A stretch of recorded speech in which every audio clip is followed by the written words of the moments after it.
I had spent 35 years being invisible in my own family, but I never expected my sister to say it out loud at our mother's funeral dinner in front of everyone.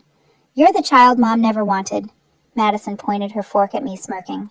"Everyone knows it. Why do you think she stopped calling you?" The table erupted in laughter. Aunts, uncles, cousins, people who shared my blood but had never once defended me. I felt their eyes crawling over my skin, pitying, mocking, confirming everything Madison said. I gripped my napkin under the table until my knuckles turned white. I said nothing. What was there to say? I had believed it myself for 15 years. Then the front door opened. Attorney Miller walked in carrying a sealed envelope. "I apologize for interrupting, but Mrs. Gibson left specific instructions. This letter is to be read tonight before the will tomorrow." He broke the seal. The room went silent. When he read the first line, my sister's face went pale. Her wine glass slipped from her fingers.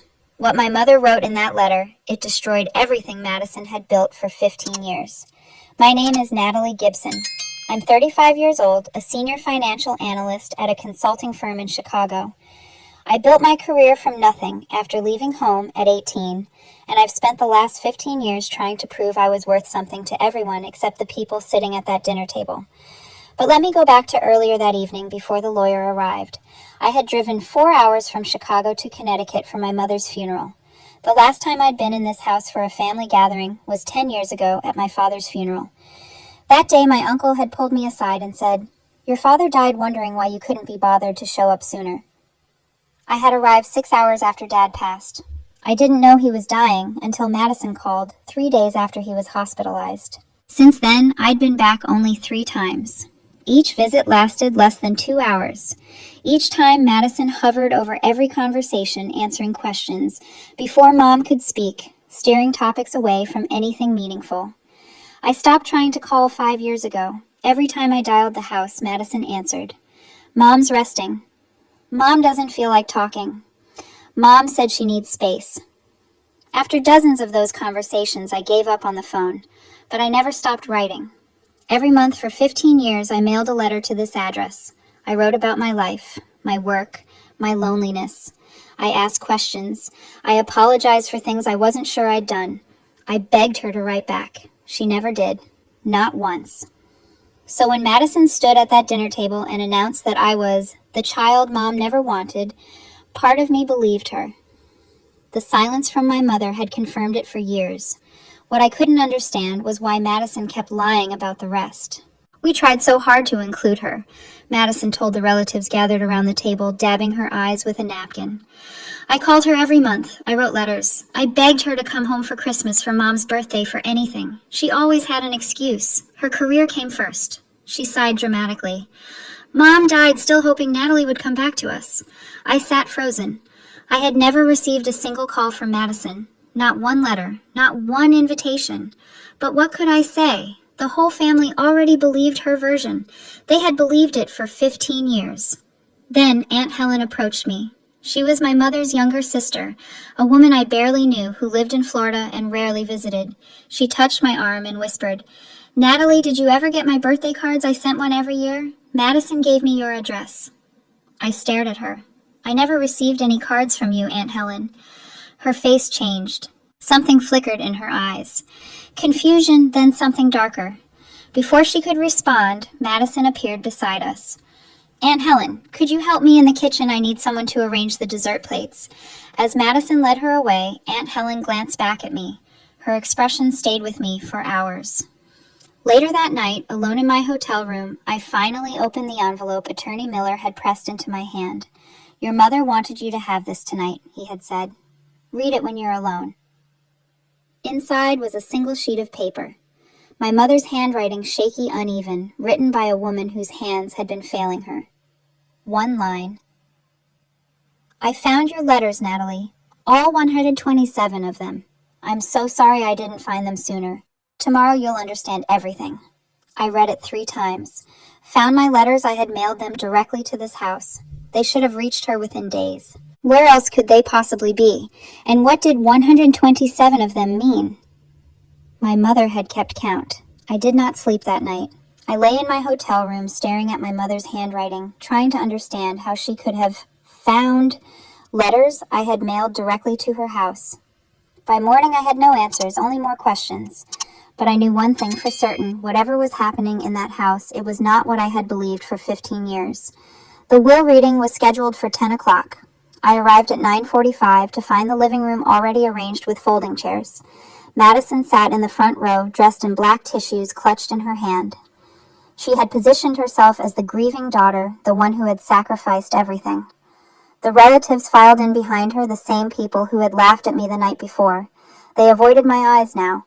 Perhaps they sensed something had shifted, or perhaps they simply did not care enough to acknowledge me at all. Attorney Miller stood at the front of the room with a leather folder and a small cardboard box. He waited until everyone was seated, then cleared his throat. Thank you all for being here. Mrs. Gibson's will has 3 parts each with specific conditions for disclosure. We will begin with Part 1, which covers personal items and smaller bequests. He opened the folder and began reading. The jewelry would be divided equally among family members. Mom's car would go to Madison for her transportation needs. A few pieces of furniture were assigned to cousins. Then, Attorney Miller paused and looked directly at me. To my daughter Natalie, I leave my mother's wooden box and all contents of the locked filing cabinet in my study. She is to receive the key from Attorney Miller and open it in her own time. I saw Madison's shoulders relax slightly, a wooden box, and some old files. She probably thought I had been given nothing of value, but Attorney Miller was not finished. Mrs. Gibson was very specific about this bequest. She called it the truth Natalie deserved to know. Madison's head turned sharply toward the lawyer. Her face went pale. Attorney Miller handed me a small key and gestured toward the wooden box on the table beside him. You may open this now if you wish, or you may wait for privacy. I looked at Madison. She was gripping the arm of her chair so hard her knuckles had turned white. I decided I wanted to see what was inside while she was watching.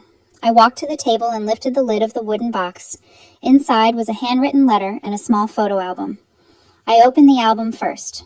The pages were filled with 15 years of my life newspaper clippings about my promotions, printed screenshots of my LinkedIn profile photos that had been taken from a distance during my 3 brief visits home.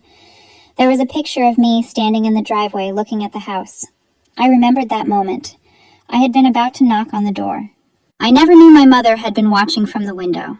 Her letter was tucked into the back of the album. I unfolded it with shaking hands. Natalie, I thought you hated me. I thought you didn't want me in your life. Madison told me you said terrible things about me, that I was a burden, that you were glad to be free of this family. I believed her because you never called, never wrote, never responded to anything I sent. So I watched you from afar. I collected every trace of you I could find. I was so proud of you, my darling. I just didn't know how to reach you anymore. I'm so sorry I gave up trying. I could barely breathe. My mother thought I had never written to her. She thought I had called her a burden. None of that was true. I had written 127 letters. I had never said a cruel word about her in my life. Someone had been lying to both of us. I took the key from Attorney Miller and walked to my mother's study. The filing cabinet was old, heavy, locked, with a simple mechanism that clicked open when I turned the key. Inside were 2 thick stacks of envelopes. The first stack contained letters my mother had written to me, stamped, addressed, ready to mail. Each one had been opened. Some had notes clipped to them in Madison's handwriting, returned wrong address, undeliverable, address unknown. But when I examined them closely, I noticed something strange. There were no postal markings, no stamps canceled by the post office. These letters had never been mailed. They had been taken from the outgoing mail and returned to my mother with lies attached. The second stack made my heart stop. These were my letters, the 127 letters I had sent over 15 years. Every single one had been opened and read. My mother's note was taped to the top of the stack. I found these in Madison's safe 2 years ago. She kept every letter you ever sent me. I never saw a single one until I found them myself. I sat on the floor of my mother's study and spread the evidence around me. My training took over. For 10 years, I had analyzed corporate fraud, hidden transactions, falsified records, elaborate schemes designed to deceive. I knew how to find patterns in chaos, and the patterns here were unmistakable. The dates on my letters matched my memories exactly. The letters my mother tried to send had no postal evidence because they had never left the house. Madison had intercepted outgoing mail and told our mother the letters were returned. She had intercepted incoming mail and hidden my letters in her safe.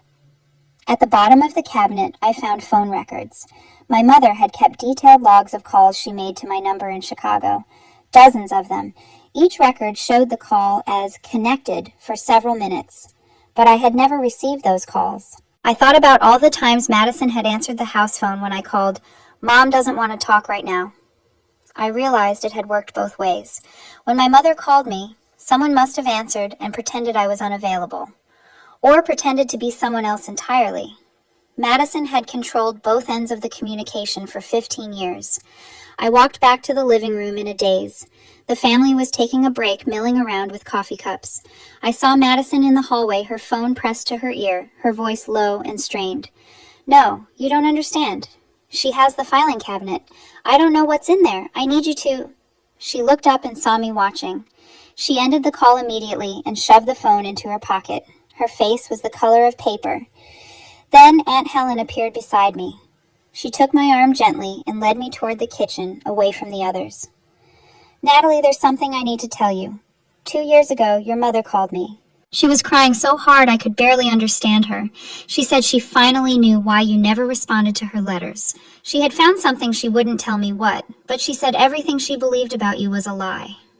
Aunt Helen's eyes filled with tears. "She made me promise not to tell anyone, especially Madison, until the right time. She said she needed to gather evidence. She said she needed to protect you." Aunt Helen squeezed my hand. "I think this is the right time." I had spent a decade analyzing corporate fraud, hidden transactions, falsified records, elaborate cover-ups designed to steal money and destroy trust. I never imagined I would find the same patterns in my own family, but the evidence did not lie. For 15 years, my sister had been running a scheme more elaborate than anything I had seen in my professional career. She had stolen my relationship with my mother. She had made us both believe the other one had given up. And the letters were just the beginning. The letters were just the beginning. When the family reconvened after the break, Attorney Miller announced that we would now proceed to Part 2 of the will. He explained that this section contained a formal statement my mother had prepared meant to be read aloud to everyone present. Madison shifted in her seat. I watched her from across the room.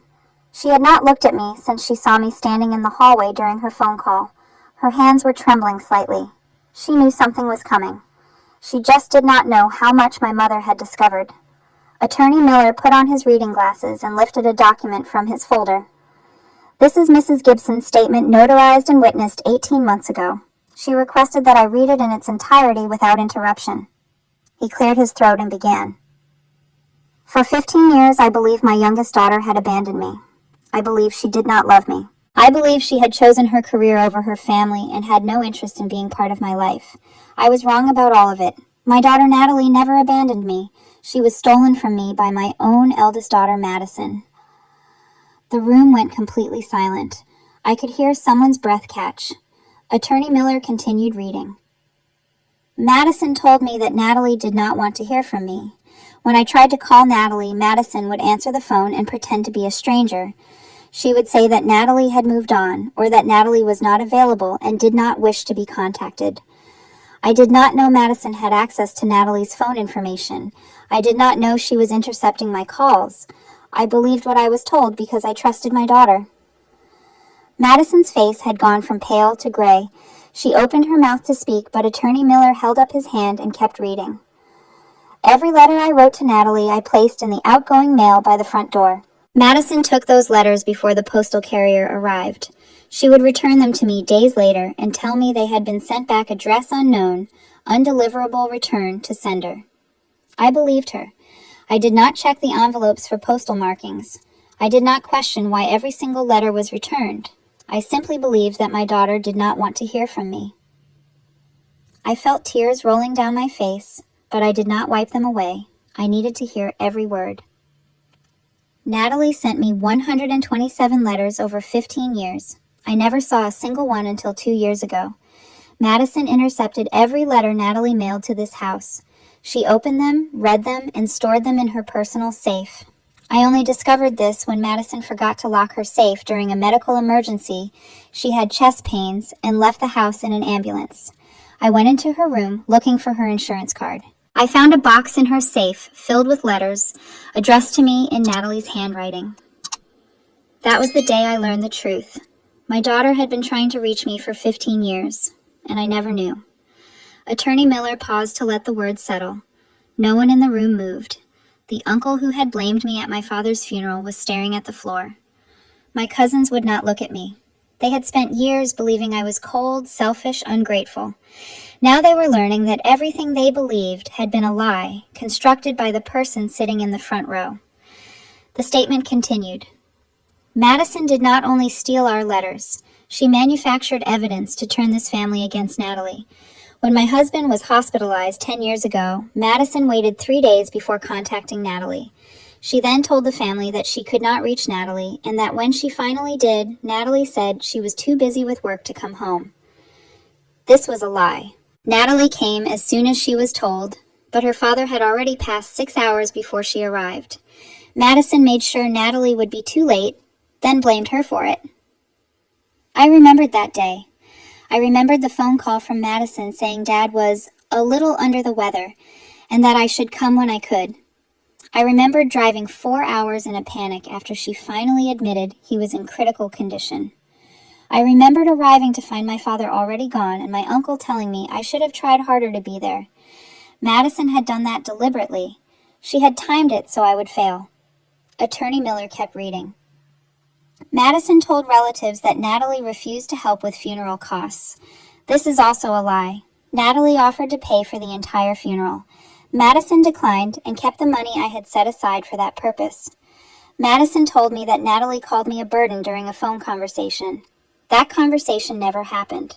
Every piece of evidence this family used to judge Natalie, every story about her coldness, her selfishness, her abandonment was created by Madison to ensure that Natalie would be cut off from all of us. Madison suddenly stood up. This is insane. Mom was confused at the end. She had dementia. She did not know what she was saying. Attorney Miller cut her off. Mrs. Gibson provided notarized statements dated 18 months ago when her cognitive function was fully intact. She also provided dated evidence letters with timestamps, phone records, bank statements.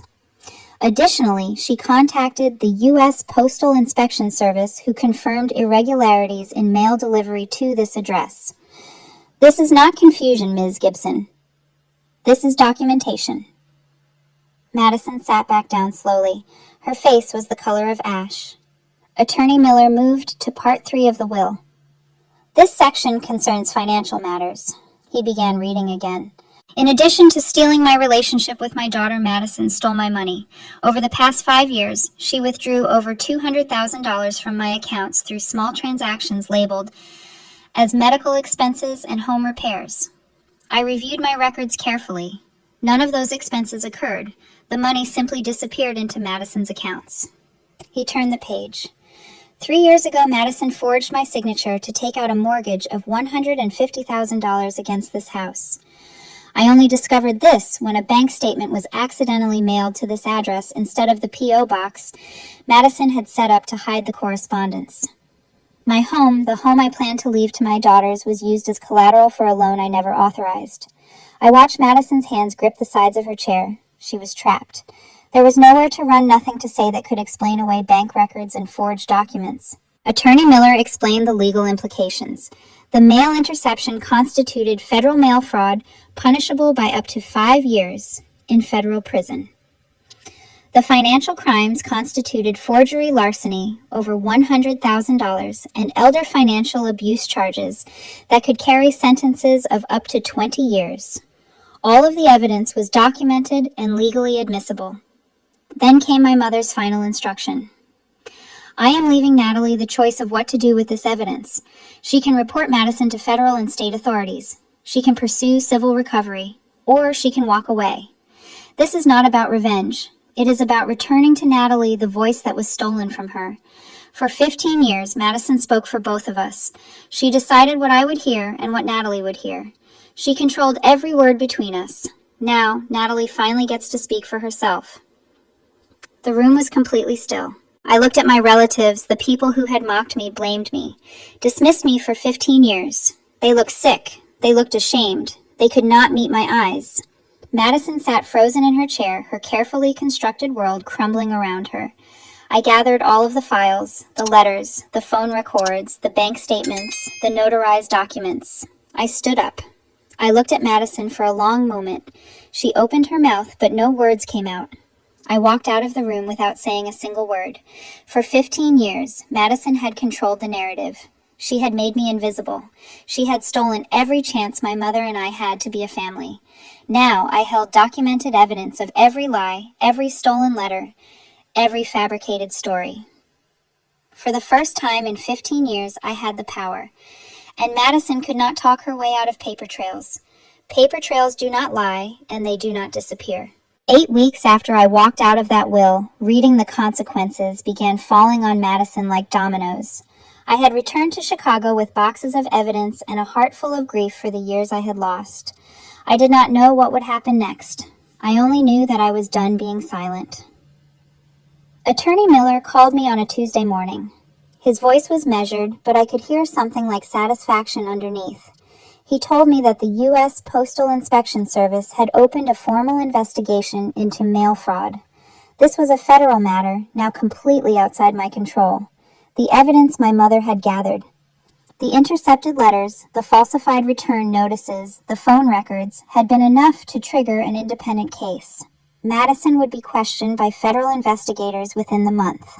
The potential sentence for mail fraud was up to 5 years in federal prison. Attorney Miller also informed me that the bank had discovered the forged signatures on the mortgage documents. They were pursuing civil action against Madison for fraud. The lien on my mother's house would be removed after court proceedings confirmed the forgery, but Madison would be required to repay the full $150,000 plus penalties and legal fees. If she could not pay, her own assets would be seized. Finally, the state district attorney had filed charges for elder financial abuse and larceny. The documented evidence was overwhelming bank statements, forged receipts, falsified expense reports spanning 5 years. Madison's court date was set for 3 months out. Under a plea bargain, she faced 3 to 7 years in state prison. If she chose to go to trial and lost, she could face up to 15 years. I listened to all of this in silence. Part of me felt numb. Part of me felt something I had not allowed myself to feel in a very long time: vindication. Not joy, not satisfaction, just the quiet recognition that the truth had finally been spoken and the person who had stolen my life was going to answer for it. The social consequences came next. Word had spread through the family like fire through dry grass. The relatives who had believed Madison's lies for 15 years had seen the evidence at the will reading. They had heard my mother's statement read aloud. They could no longer pretend they did not know. My uncle, the one who had told me at my father's funeral that I should have tried harder to be there, called me 3 weeks after the reading. His voice was breaking.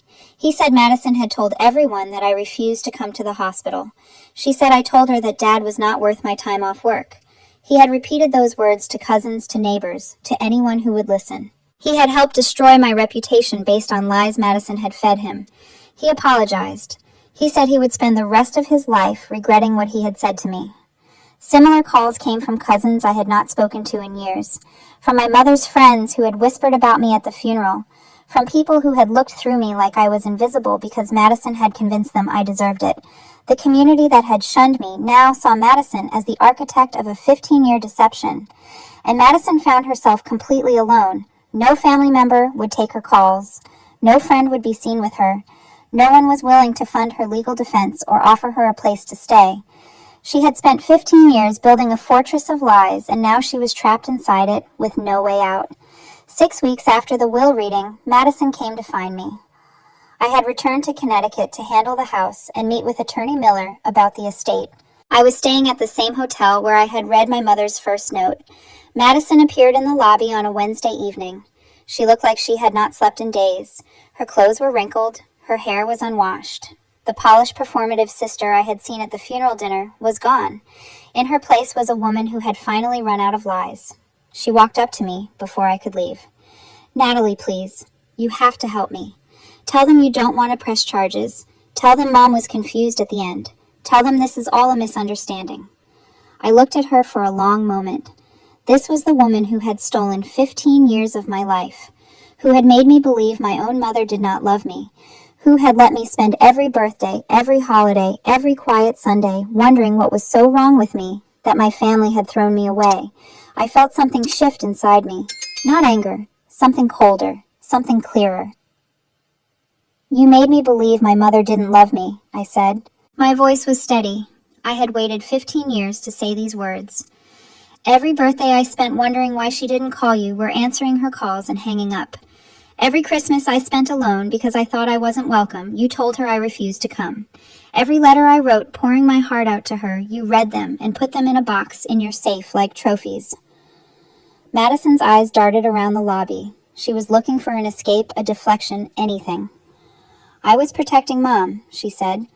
"You would have just disappointed her. You were always so busy with your career, you never had time for—" I cut her off. "You weren't protecting anyone. You wanted her money, and you wanted control. And the only way to get both was to eliminate me from her life completely. So you did. You lied to her about me. You lied to me about her. You manufactured 15 years of evidence that I was cold and selfish and ungrateful. And it worked. I spent 15 years thinking I was unlovable, that something was fundamentally broken inside me. Do you have any idea what that does to a person?" Madison had no answer. For once in her life, she had nothing to say. I stepped closer to her. "You got 15 years. That's all you get." I told her exactly what was going to happen. I would not intervene in the federal case or the state case. Those decisions were not mine to make, and frankly, Madison needed to face the legal consequences of her criminal actions. What I required was simple. Madison would sign a full asset disclosure and a repayment agreement for every dollar she had stolen from our mother. Every dollar documented, every dollar returned. She would sign a notarized statement acknowledging exactly what she had done: the intercepted letters, the falsified stories, the financial theft. That statement would be shared with any family member who requested the truth, and she would agree to a permanent no-contact order enforced by the court.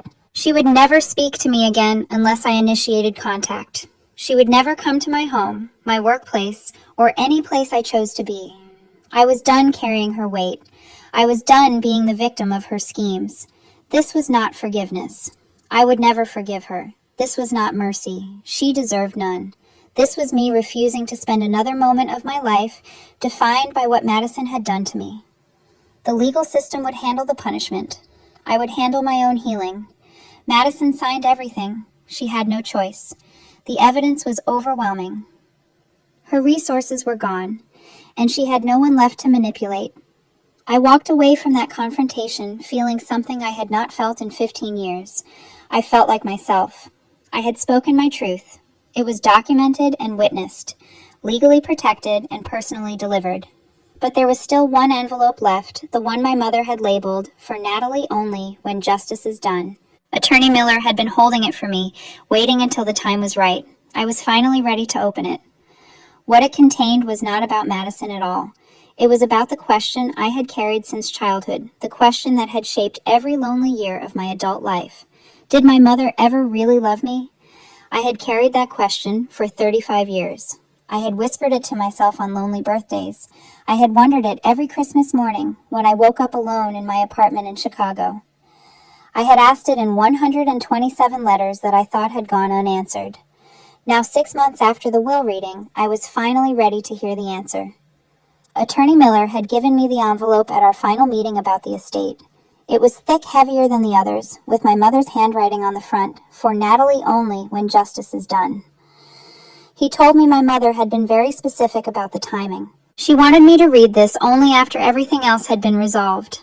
I took the envelope back to the house, my house now, and sat at my mother's writing desk, the same desk where she had written all those letters that never reached me. I opened the envelope carefully. Inside was a thick letter, pages and pages in my mother's handwriting, and a small USB drive. I read the letter first. It began with my childhood. My mother wrote about the day I was born, how I came into the world screaming and did not stop for 3 hours. She wrote about my first steps, my first words, the way I used to follow her around the garden, asking the names of every flower. She wrote about how proud she was when I got into college, how she cried when I left for Chicago because she knew I was going to do something important with my life. Then the letter shifted. She wrote about the years of silence. I thought you hated me, Natalie. Madison kept telling me things that you said I was a burden, that you had moved on and did not want to look back.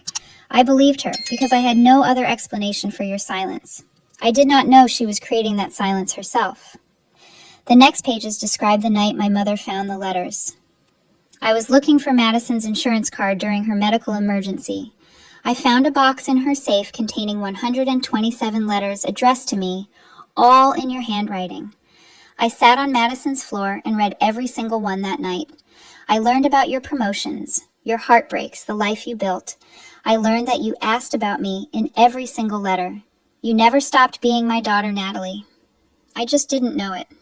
And you never knew I was trying just as hard to reach you. My mother's handwriting grew shakier toward the end. Madison didn't just steal my money. She stole you from me, and me from you. She stole 15 years I can never get back. I will never forgive her for that, but I need you to know something. I loved you every single day of those 15 years. I thought about you every single day. I looked at your picture every morning and wondered what you were doing. Please forgive me for not fighting harder. Please forgive me for believing the lies instead of trusting my own heart. You were never unloved, not for one single moment. I set the letter down and picked up the USB drive. The drive contained audio files, dozens of them dated over the last 18 months of my mother's life. Voice memos she had recorded in secret when Madison was not home. I pressed play on the first one.